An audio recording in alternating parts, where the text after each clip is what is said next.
You See What I See, exclusive on Spotify. Download Anchor untuk bikin podcastmu gratis.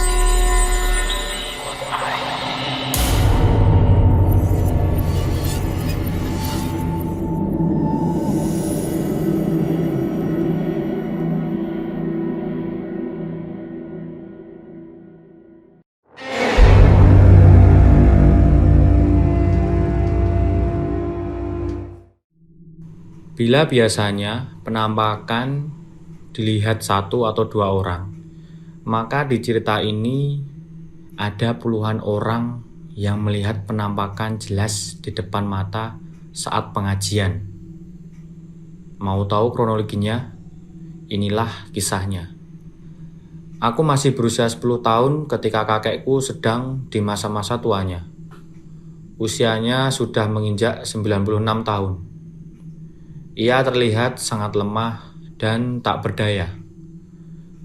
Bicara sudah tidak lancar, ngawur dan tidak jelas. Kakek juga sudah pikun.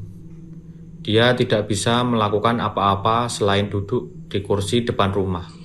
Semua kebutuhannya dibantu oleh mama dan papaku. Waktu itu, aku dan mama sampai di rumah kakek. Kakek sedang duduk bersandar dengan kaos putih polosnya.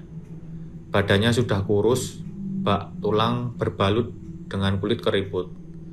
Matanya menatap kosong ke depan. Mama mendekat ke telinga kakek untuk berbicara supaya kakek bisa mendengar. "Butuh apa, Kek?" tanya mama. "Hah?" Kakek tidak mendengar. "Kakek mau apa?" tanya mamaku sekali lagi.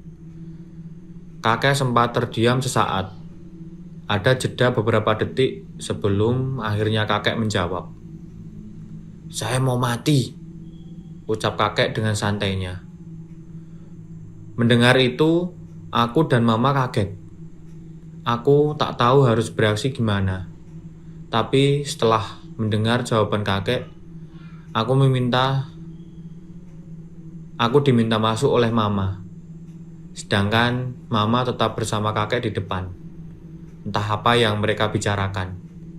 Padahal kakek ini sehat-sehat saja, walaupun secara fisik sudah tidak apa-apa lagi. Tapi mengapa malah berharap mati? 2 hari kemudian, apa yang diomongkan oleh kakek benar-benar terjadi. Kakek meninggal. Sayangnya, di usianya yang sudah sepuh, kakek malah meninggal dengan cara yang tak wajar. Kakek ditemukan gantung diri di kamarnya. Mama menemukan kakek yang sudah kaku, menggantung dengan wajah membiru dan lidah menjulur. Semua orang, termasuk aku, mama dan papa kebingungan. Kakek untuk berdiri saja tidak bisa. Bagaimana mau memasang tali gantungan di langit-langit kamar? Usai kematian kakekku, banyak desas-desus dari warga yang menyebut kalau kakekku dulunya mempelajari ilmu hitam, memakai susuk, dan memelihara makhluk halus. Makanya hal itu yang membuatnya bisa bertahan hidup sampai usia 96 tahun. Tapi aku tidak peduli. Aku hanya perlu fokus menyaksikan tiap prosesi pemakaman dari kakek. Rumahku menjadi ramai oleh anak-anak kakek, karena kakek sendiri memang memiliki banyak anak dan cucu. Hal ini karena kakek memang gemar menikah. Sampai akhir usianya, kakek sudah memiliki 6 orang istri. 2 orang bercerai dan 4 orang semuanya sudah meninggal, termasuk nenek kandungku. Jadi tak heran, anak-anak dan cucunya ada di berbagai tempat. Di malam pertama, seperti layaknya orang baru meninggal, pastinya ada tradisi tahlilan selepas sholat Isya. Kakekku pun sama. Kami mengadakan tahlilan usai kakek meninggal. Sayangnya, tahlilan ini tidak berlangsung lama karena suatu kejadian tak terduga terjadi. Aku fokus membaca surat Yasin di samping papaku. Posisi kami mengadakan tahlilan di ruang tamu. Di samping ruang tamu ada sebuah tangga menuju lantai atas. Di samping tangga itulah ada kamar kakek. Konsentrasiku buyar saat aku mendengar sesuatu dari kamar kakek. Suara orang bersiul terdengar dari sana. Dan tampaknya bukan hanya aku yang mendengarnya, melainkan banyak orang lain yang ikut mendengar dan melirik ke arah kamar kakek. Krak! Papaku kaget saat tiba-tiba gagang pintu kamar kakek bergerak. Tampak ada seseorang yang hendak membukanya dari dalam. Padahal papa yakin tidak ada orang di sana. Aku pun sama bingungnya. Jantungku bahkan berdebar cepat saat pintu itu perlahan terbuka. Jamaah lain yang hadir di tahlilan kakek belum menyadari soal pintu itu. Hanya aku dan papa yang terus menatap pintu itu. Tiba-tiba dari dalam kamarnya, kakek keluar dengan menggunakan kaos putih dan sarung. Wajahnya sangat pucat, persis seperti saat dikuburkan tadi siang. Kakek bisa berdiri tegak dan gagah sambil berjalan mendekati ke arah para jamaah yang hadir. Sementara papaku masih mematung dengan wajah yang sangat ketakutan. Bagaimana tidak? Orang yang baru tadi siang dimakamkan kini mendadak keluar dari kamarnya. "Kalian semuanya akan mati," teriak kakek sambil berdiri di hadapan para jamaah. Sontak semua orang kaget dan langsung melihat ke arah suara. Mereka kaget saat almarhum yang sedang mereka doakan tiba-tiba muncul secara fisik di hadapan mereka. Aku dan ayah berkali-kali istighfar saking takutnya. "Kalian semua mati!" teriak kakek lagi. "Oh, setan!" Para warga pun panik dan ketakutan. Seketika mereka yang belum menyelesaikan doa-doa malah lari terbirit-birit meninggalkan rumahku. Aku, ayah, dan ibu pun langsung ikut berlari kabur meninggalkan rumah.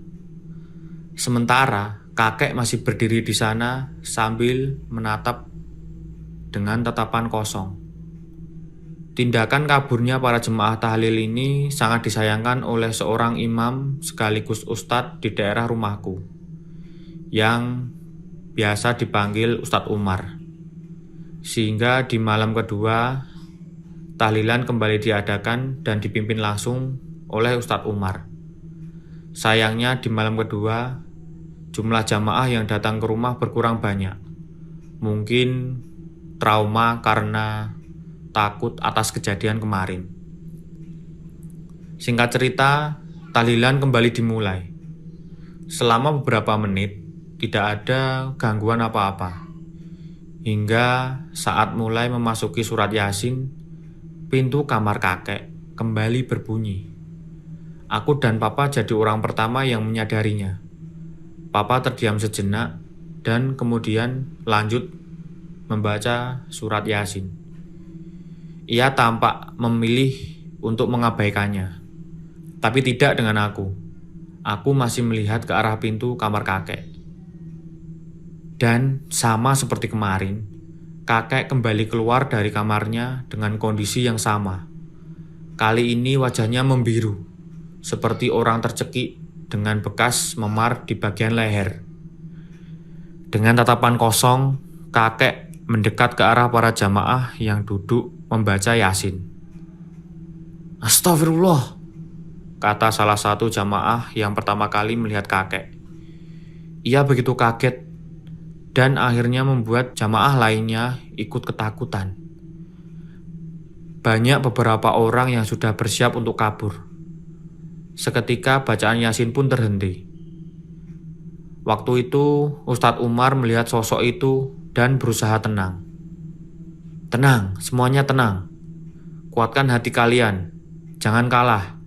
Ingat yang saya bilang," kata Ustadz Umar. "Astagfirullah, ya Allah." Beberapa jamaah yang hendak kabur membatalkan niatnya. Mereka tetap bertahan dan mencoba kuat. Walaupun banyak dari mereka yang sudah pada gemetaran, berkeringat dingin hingga wajahnya berubah pucat. Tapi mereka tetap bertahan duduk meski kakek kembali menampakkan diri di hadapan mereka. "Lanjut baca, jangan peduli," perintah Ustadz Umar. Akhirnya kami semua kembali membaca surat Yasin. Meskipun hantu atau bisa dikatakan kakek masih berdiri di hadapan kami semua. Bukannya pergi, kakek malah berjalan mendekat, kemudian duduk di antara para jamaah, seolah-olah ikut tahlilan bersama kami. Aku sesekali melihat kakek yang duduk di tengah-tengah jamaah dengan tatapan datar. Orang yang kebetulan apes berada di dekat kakek hanya bisa memejamkan mata sambil mengucapkan istighfar berkali-kali. Ini merupakan kejadian yang cukup mengerikan, di mana almarhum yang sedang didoakan malah tiba-tiba datang dan ikut duduk bersama kami semua. Selama masih ada kakek di tengah-tengah kami, pengajian ini tidak akan berhenti. Hingga akhirnya, kakek menghilang dengan sendirinya. Waktu itu menunjukkan pukul 12 malam. Barulah acara tahlilan ini selesai. Banyak dari mereka yang langsung rebahan, minum air, dan meluruskan kaki usai membaca surat Yasin berkali-kali dari pukul 8 malam sampai pukul 12 malam. "Pak, tadi ada kakek ikut ngaji ya?" tanyaku kepada Papa. Papa mengangguk. "Iya, gak takut kan sama kakek?" tanyanya. Aku menggeleng-geleng. Papa kemudian tersenyum dan mengelus punggungku. "Gak apa-apa, kakek mau ikut berdoa." 2 malam mengerikan itu tak akan pernah aku lupakan. Karena yang menjadi saksi bukan 1-2 orang saja, melainkan puluhan orang yang ada di tempat dan waktu yang sama, melihat penampakan yang sama. Yaitu melihat wujud kakek yang tadi siang mereka makamkan. Kini tiba-tiba keluar dari kamar dan menyapa mereka semua. Usai pengajian malam kedua, memang sudah tidak ada gangguan lagi. Sampai hari ke-7 sudah tidak ada gangguan dari kakek. Hanya saja pada siang hari atau saat rumah sedang sepi, aku dan kedua orang tuaku masih kerap diganggu oleh kakek. Salah satunya ketika aku sedang nonton TV siang-siang. Sedang asik-asiknya tertawa, tiba-tiba lewat persis di sampingku, berjalan ke arah luar. Saat aku cek keluar, tidak ada siapa-siapa. Lalu mamaku yang sedang memasak di dapur seringkali mendengar suara panggilan kakek dari dalam kamarnya. Papaku juga beberapa kali mendengar ada aktivitas di dalam kamar kakek. Banyak sebenarnya gangguan-gangguan yang kami alami di rumah usai kematian kakek. Tapi yang paling mengerikan memang yang terjadi saat tahlilan itu. Kisah yang mungkin epik dan di luar nalar. Mungkin lain kali akan ada cerita selanjutnya. Sekitar 1 tahun setelah kematian kakek, papaku membeli rumah di daerah lain dan aku pun pindah. Rumah peninggalan kakek dan nenek ini diserahkan ke pamanku untuk dijadikan usaha kos-kosan bagi mahasiswa. Ada yang bilang bahwa yang kerap mengganggu di rumah adalah jin, setan, atau dedemit peliharaan kakek yang kerap menyerupai kakek. Ia tak punya tuan dan tak ada yang memberinya makan. Makanya ia semua menjadi liar. Terlepas dari benar atau tidaknya, aku tidak terlalu peduli.